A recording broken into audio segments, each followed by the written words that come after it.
The wind blew through the already bitterly cold day. It chilled with an unrelenting will, and Jan's scarf began to unravel as she crested the final ridge with her wolf companion.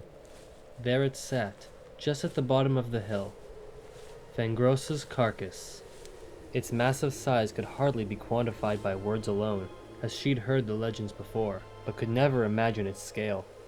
It was once a fierce dragon god that had ravaged the earth, and it still looked as if it was poised to strike, its body slender and long as a river, the tail disappearing in the distance. Its head reared up in anger was mountainous, and though she was on top of a large hill, she still had to crane her neck to get a full view of the creature. But its size was nothing compared to the most interesting detail. The sword that had slain it remained buried in its head. A hilt that touched the clouds, and a tip that lived deep in the ground. The only way to kill a god was with a godly sword. The wolf growled as they descended the slope. "Easy, Dill," whispered Jan, scratching the dog's head to calm it down.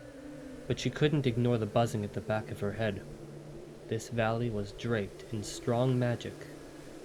They continued their way down.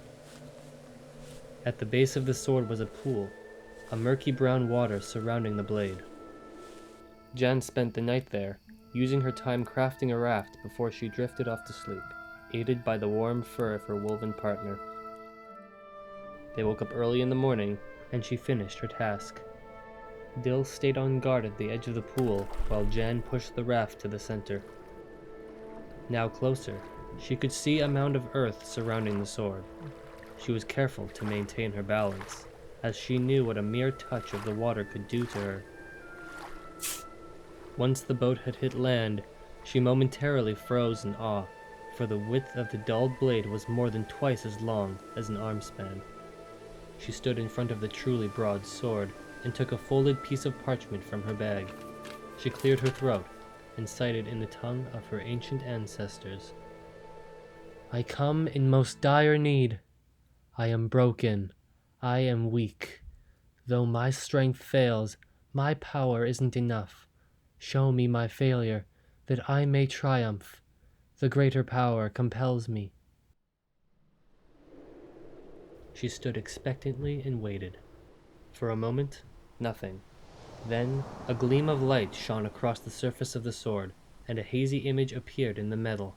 She stepped closer, so did the image, and into focus it came. Her reflection gazed fiercely, with familiar, youthful eyes. Its face was similar, yet distinctly different. Jan stepped back in surprise, but the reflection did not. And only in this did she finally recognize who she was looking at, for she had been told many times throughout her years that she had her mother's eyes. She folded the paper and slid it back into her pack. She didn't dare avert her eyes. Her mother's image stood still, waiting almost as if it were patient. Jan straightened her back and pushed fear from her mind. "A terrible magic is plaguing our land. It started with our crops, killing every stalk and leaf, but word came from neighboring villages of a sickness that robbed not only the soil of life, but the people too. Tell me, what is the source of this witchcraft? How do we stop it?" Her mother smiled and shook her head and pointed at Jan. She heard a voice within her softly say, "You are asking the wrong question. You mean to ask, how can I stop it?" Jan's heart beat rapidly. "No, that's not what I asked," she panicked in retort. "I can't stop such a strong magic by myself. I'm not holy in the slightest. Only a powerful cleric can dispel evil such as this, and this is beyond even our most powerful ally. I'm only a merchant's daughter." She tried to continue her sorry rant when the voice rang so loud inside her it could have been audible. "You are my daughter. You have been chosen only because your power alone isn't enough. The greater power compels you." With those final words, the air around her became thick, and the sword began to glow. She could hear Dill barking, but it sounded as if it were coming from miles away. The image of her mother smiled, and the voice spoke softly once again, saying, "I will be with you, even to the end of the earth." The light coming from the sword was too bright to bear, but very quickly the light faded, and the air returned to her lungs. She blinked to adjust her eyes, but it seemed as though the sword had disappeared. Then she saw it was there in front of her, but it was now small enough to carry. She stared at it, watching the ornate blade in wonderment as her heavy breaths puffed into mist. She grabbed the hilt, and a jolt surged through every part of her being. She felt a fire consume her from the tip of her hand, and the voice called loud enough to shake her bones. This was her answer. "The spirit of the Dragon King has returned.